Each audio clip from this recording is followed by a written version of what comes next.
Bonjour tout le monde et bienvenue sur le jeu musical. Aujourd'hui, je vous emmène à la découverte de Paris, mais sur les traces d'Emily, l'héroïne de la série Emily in Paris, une série qui a été tournée à Paris l'été dernier, donc en 2019, et qui devrait arriver sur Netflix le 2 octobre. Ici, on est sur le pont Alexandre III, comme vous voyez. Bon, c'est le pont le plus photographié de Paris et celui qu'on voit le plus dans les films parce que franchement, en vrai, il est canon. Donc voilà, je vais vous emmener avec moi pendant cette petite journée un peu à la recherche des traces d'Emily dans Paris. Disons ça comme ça. Allez, venez avec moi.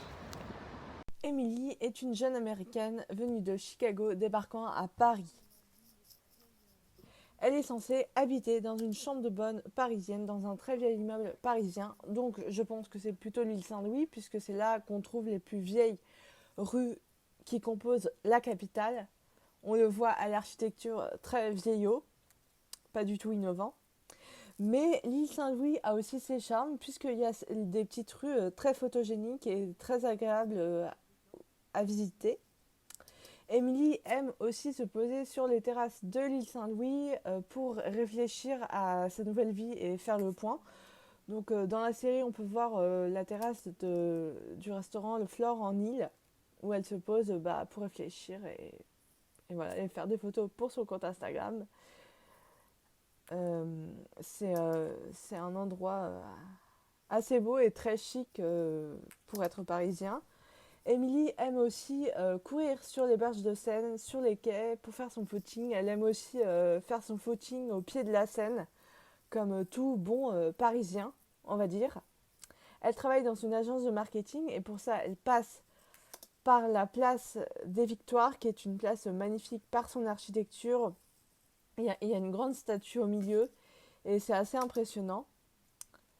Elle passe donc par cette place. Elle rejoint ensuite la rue de Valois où elle croise sa patronne. Et enfin, elle va sur la place de Valois où est censée être son agence à côté de la galerie Patrick Fortin.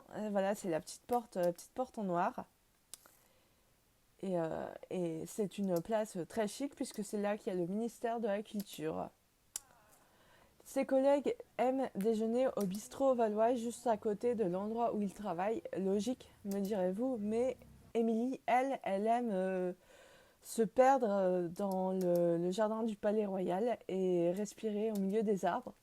Être aussi assise sur les bancs. C'est d'ailleurs là qu'elle va rencontrer Mindy, une parisienne d'origine asiatique qui deviendra très vite son amie. Elles aiment déjeuner sous les arcades du Palais Royal, qui est un endroit très chic, très innovant, très stylé. Mais dans la vraie vie, il n'y a pas de restaurant là-bas. Ça a juste été fait pour le tournage. Mais ça n'en reste pas moins un endroit très chic où il est agréable de se promener. Maintenant, autre lieu, autre quartier, autre endroit, il s'agit de le jardin du Luxembourg où Émilie va faire un rapide footing. C'est le jardin du Sénat, c'est le jardin le plus beau de Paris, ou du moins l'un des plus beaux.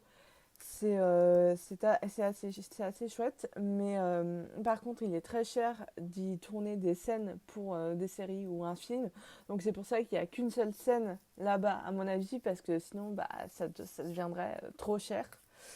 Donc, euh, donc à mon avis, c'est pour ça. Mais ça reste un des parcs les plus beaux dans toutes les saisons, que ce soit automne, hiver, été. Ensuite, elle va toujours dans le 5e, place du Panthéon, donc juste en face du bâtiment. Elle va casser avec son copain de Chicago. Voilà, elle lui dit très clairement qu'elle en a marre. Parce que lui, il était censé venir la voir à Paris, mais lui il dit qu'il ne va pas la voir. Donc voilà, elle dit next quoi, on, on se sépare. Donc voilà, donc j'ai bien aimé cette scène et le plan est assez ouf.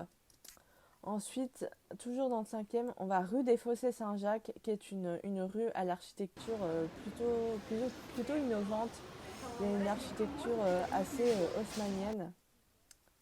C'est plutôt joli. C'est notamment dans cette rue qu'est censé être le restaurant tenu par Gabriel, l'amoureux d'Émilie, qui a un restaurant français qui s'appelle Les Deux Compères. Donc c'est un, c'est un restaurant au nom très français. En réalité, le restaurant en question s'appelle Terra Nera. Il y a une devanture rouge super belle, mais voilà. Mais du coup, dans la série, ils ont pris que la devanture du restaurant, ils ont changé le nom.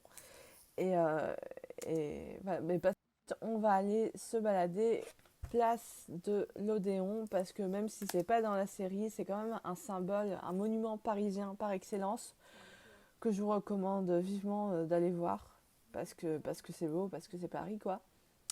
Ensuite, on va place des Saints-Pères, qui est une place assez chic, pareil. Elle n'est pas dans la série, mais ça mériterait quand même qu'elle y soit. Peut-être pour la saison 2, on n'en sait rien, parce que vraiment, c'est une place assez jolie. Et bien sûr, Émilie se balade sur la Seine. Elle visite tous les ponts de Paris. D'ailleurs, en parlant de pont, il y a le pont Alexandre III qui est l'endroit où se déroulent tous les shootings photos pour les publicités dont son agence s'occupe. C'est l'un des ponts à Paris les plus beaux de jour comme de nuit. Voilà, c'est vraiment une merveille. D'ailleurs, Émilie et son équipe vont aussi s'attabler sur la terrasse du café Alexandre III en faisant une pause sur le shooting. Émilie va aussi aller sur le pont des Arts, qui est maintenant un pont en bois à Paris. C'est un pont assez joli qui mène à l'île Saint-Louis et d'ailleurs la vue est vraiment, vraiment canon. Toujours dans la mode, alors Émilie va se rendre rue de l'Abbaye dans le 6e où il y a une boutique où elle est censée récupérer des vêtements qui ont été créés par des stylistes américains parce qu'ils ont usurpé l'identité du créateur français Pierre Cavot, qui est genre le must en France, enfin du moins dans la série. Enfin, c'est un peu comme Jean-Paul Gaultier, si vous voulez, et ensuite, ils vont aller au musée de la Monnaie, plus précisément dans la cour d'honneur de la Monnaie de Paris, où ils vont assister à un défilé de mode qui est le défilé de ces créateurs américains et aussi celui de Pierre Cavot. Donc j'étais assez bluffée quand je m'y suis rendue, c'est parce que l'architecture est vraiment belle. Ensuite, toujours dans le thème des soirées mondaines, Émilie va se rendre pour l'une de ses toutes premières soirées mondaines à l'Opéra Garnier où elle va rencontrer Antoine. C'est un de ses clients de son agence et il a une liaison avec sa patronne, mais j'en dis pas plus. Vous regarderez la série. Elle monte les escaliers et la soirée est censée se passer dans la salle de réception qui est vraiment vraiment belle. On va pas se mentir, elle est vraiment vraiment belle et genre on est enfin perso, je me suis une chanceuse de vivre à Paris et de pouvoir avoir la joie de la visiter. Ensuite, il y a un plan d'Émilie devant la Tour Eiffel. Alors, figurez-vous que ce plan ne s'est pas fait à l'Opéra Garnier, mais il s'est fait au Café de l'Homme parce que c'est là qu'on a une superbe vue sur Paris. Mais aussi du Palais de Tokyo, du Musée d'Art Moderne, du Palais Galliera, enfin bref. Ensuite, on va aller, on reste dans le thème des soirées, on va aller au Musée des Arts Forains qui a également servi de décor à une soirée pour son agence et Émilie, où ils sont censés surveiller une actrice de cinéma qui se barre comme ça de la soirée avec une montre à plus de 1000 balles. Je crois que c'est ça. Donc c'est marrant parce le musée des Arts Forains, il est super beau, il est féerique, il est génial avec ses manèges, avec ses chevaux, avec sa collection impressionnante. Enfin, et en plus, dans la série, on le reconnaît vraiment. Ensuite, on va à la Maison Rose, rue de la Brevoire à Montmartre. C'est une maison rose, enfin un restaurant où les deux jeunes filles, donc Emily et Mindy, se retrouvent pour discuter.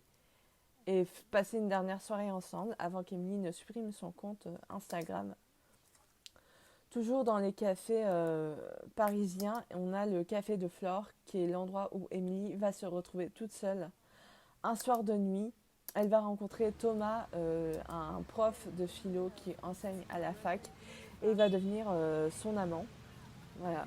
Elle va également s'asseoir sur la terrasse, sur la terrasse intérieure du café de Flore, qui est vraiment le must des cafés parisiens quand on veut faire une série sur Paris. Et enfin, je ne pourrais pas vous faire une vidéo sur Paris sans vous parler du marché aux fleurs de l'île Saint-Louis, puisque c'est là où est censée habiter Émilie. C'est un sublime marché, vraiment très très beau, avec des fleurs, des plantes exceptionnelles. Il y a des fleurs, il y a des feuilles, il y a vraiment de tout, donc c'est assez beau à voir. Parce que oui, dans la série, Émilie achète des fleurs. Et bien sûr, je voulais aussi vous parler d'un symbole parisien que l'on trouve au marché aux fleurs, mais aussi partout dans Paris. Et malheureusement, il n'y en a plus beaucoup. Ce sont les fontaines Wallace, qui sont clairement des monuments à part entière de la capitale. C'est vraiment très très beau. Et enfin, je ne pouvais pas ne pas vous parler d'un symbole parisien qui est l'Arc de Triomphe, parce que c'est vraiment un des symboles de Paris qu'il faut absolument connaître, qu'il faut aller voir. Ça représente Paris dans sa splendeur, en plus de la Tour Eiffel, bien sûr. Et enfin, je termine cette vidéo en vous parlant un peu de musique.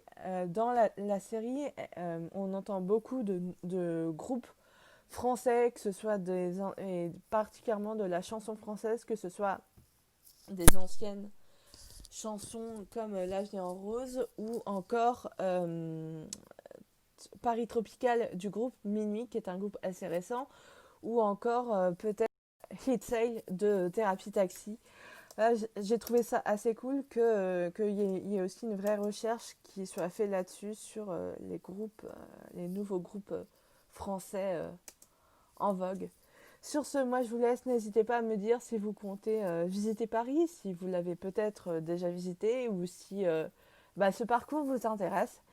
Et en tout cas, moi je vous dis à la prochaine et surtout prenez soin de vous. Ciao.